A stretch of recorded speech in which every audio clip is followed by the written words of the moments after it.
What it do? It's DOA. DOA, niggas. Back with another episode of Putting It Together. Gonna switch it up again. Y'all know how I do. Multifaceted. I told y'all I'm gonna give y'all a little bit of everything. But it's gonna all be centered around the real. So we just did them alchemical steps. You know, YouTube put the squeeze on them.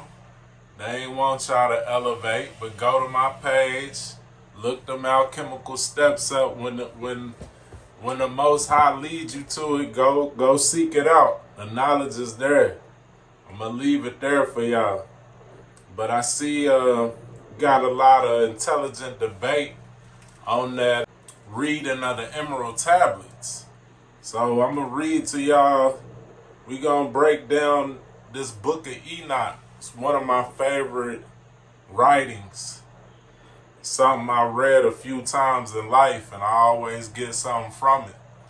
For those of you that don't know Enoch, he's off the line of Melchizedek, Lamech, Noah. Y'all know the bloodline from the Bible. If you don't, do a little bit of research on it. But we gonna touch on it today. I'm reading from the Apocrypha. I think this translation is by R.H. Charles from the Oxford, the Clarendon Press. It's a lot of different translations you can get. I don't know if this is my favorite one, but oftentimes with that real knowledge on the internet, it's hard to find. Once you find it once, you might not be able to find it twice, but this is a good translation for y'all, man. We gonna go into it. We gonna get through a little piece of it and speak about it, and then we gonna continue on. It's gonna be a series of videos. So without further ado, we gonna get into it. Chapter 1.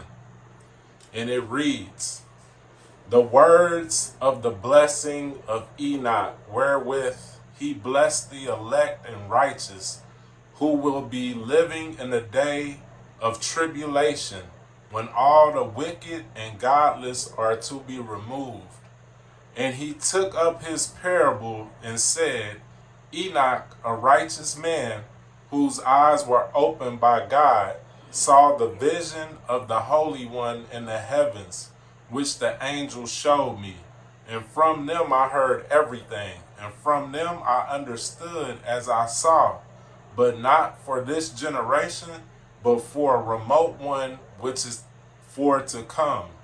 Concerning the elect I said, and took up my parable concerning them. The holy great one will come forth from his dwelling, and the eternal God will tread upon the earth, even on Mount Sinai, and appear from his camp, and appear in the strength of his might from the heaven of heavens. And all shall be smitten with fear, and the watchers shall quake, and great fear and trembling shall seize them unto the ends of the earth." We'll stop right there briefly. That was verse 5. So Enoch introduces himself, and he tells you that he's speaking of a time, not the one that he's in, but of a time to come, which a lot of people believe is that time is now. A time of great tribulation, a day of great tribulation when the wicked and godless are to be removed. So I guess you could almost say like a rapture of sorts is what he's speaking of. But I guess a time where a lot of evil is taking place, and the evil one should be removed. The word, the watchers, he says the watchers shall quake. The watchers is actually the fallen angels. The fallen angels being where we get the devil from. The devil come by a lot of names. We call him Satan, Lucifer, but in this book they gonna call him Samyaza and Azazel. These are the beings that he's speaking of. And the Watchers in modern day, you get these groups like the Illuminati, and the Illuminati being what we would call the Watchers today. So, you know, the Illuminati symbolism, that pyramid with the eye, the all-seeing eye, and that represents the Watchers, the all-seeing eye that's watching over everything that's happening on the earth. And they tend to be worshipers of these fallen angels. So they have taken up the side of, I guess, having some remorse for the fallen angels who have committed a lot of wicked on the earth. So we'll get back into it. And all shall be smitten with fear, and the Watchers shall quake. And great fear and trembling shall seize them unto the ends of the earth. And the high mountains shall be shaken, and the high hills shall be made low, and shall melt like wax before the flame. And the earth shall be wholly rent in sunder, and all that is upon the earth shall perish, and there shall be a judgment upon all men. But with the righteous he will make peace, and will protect the elect.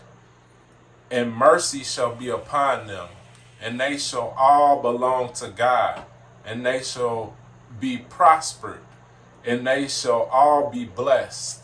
And he will help them all, and light shall appear unto them, and he will make peace with them.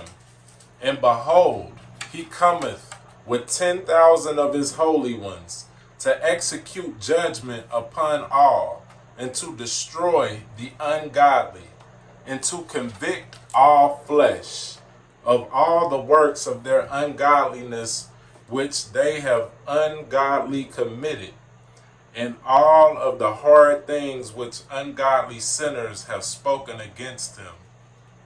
And of all the hard things which ungodly sinners have spoken against him. Chapter 2.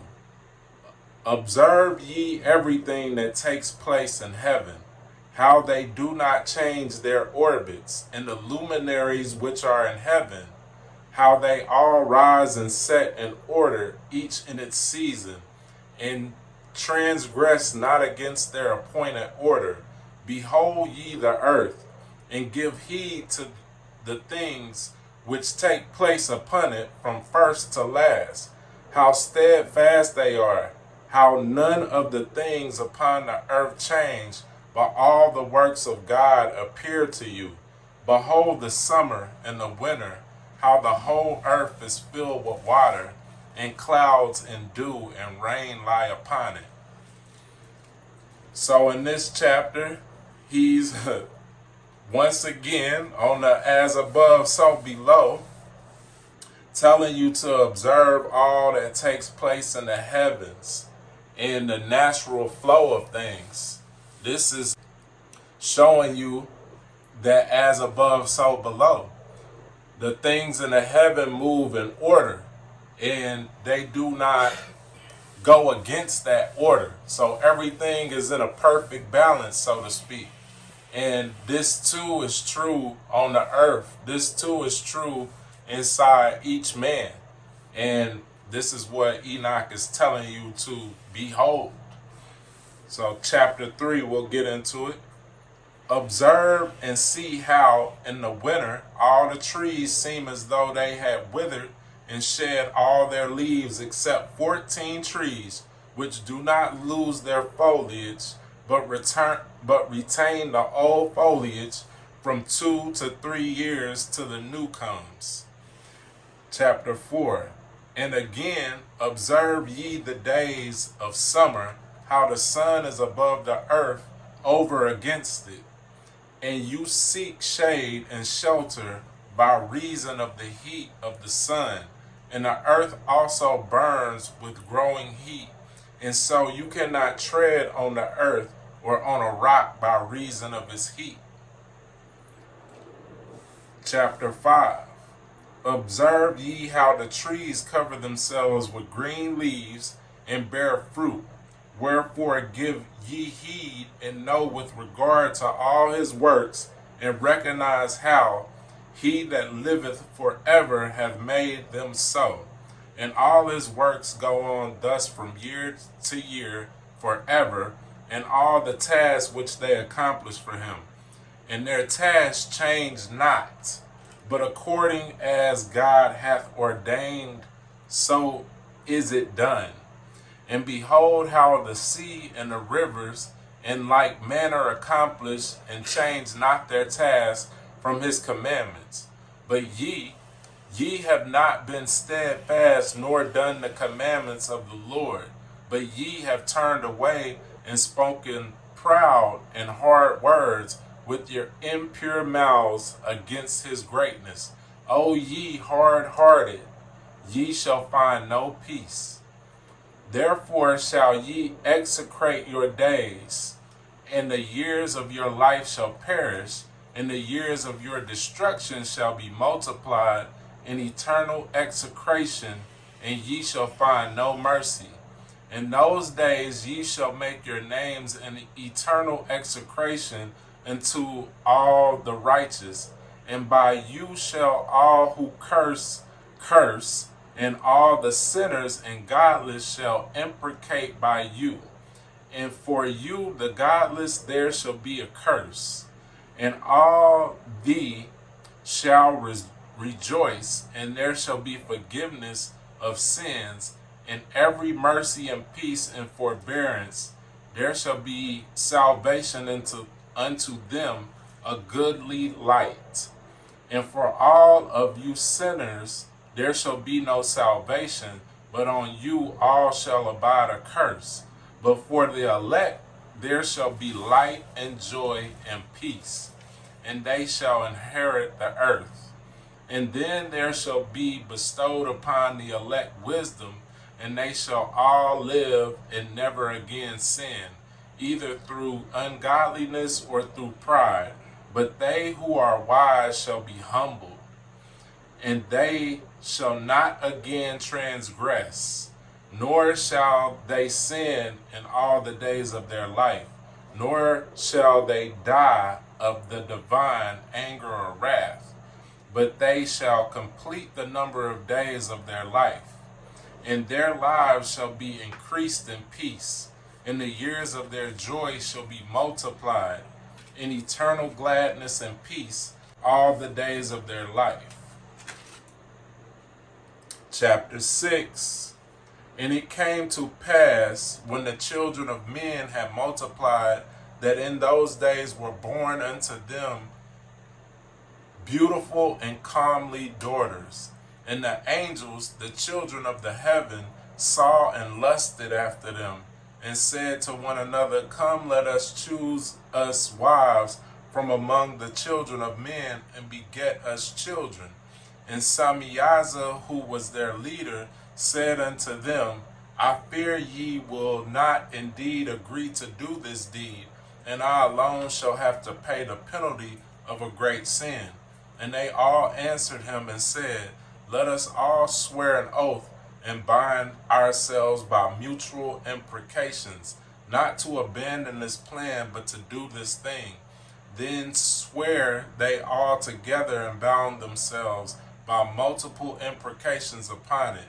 And they were in all 200, who descended in the days of Jared on the summit of Mount Hermon, and they called it Mount Hermon, because they had sworn and bound themselves by mutual imprecations upon it. And these are the names of their leaders, which I will not go into speaking all of these names. These are the chiefs of tens. So, you can see it's about to get juicy right here. You can see, just to go back over it, that the law's being laid down.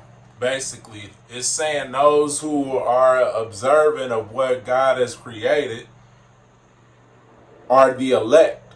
These are the people that he's talking about, the elect, the people that notice the changing of the seasons and take joy in seeing how the earth moves naturally, viewing the details of what the Most High has created and ordained.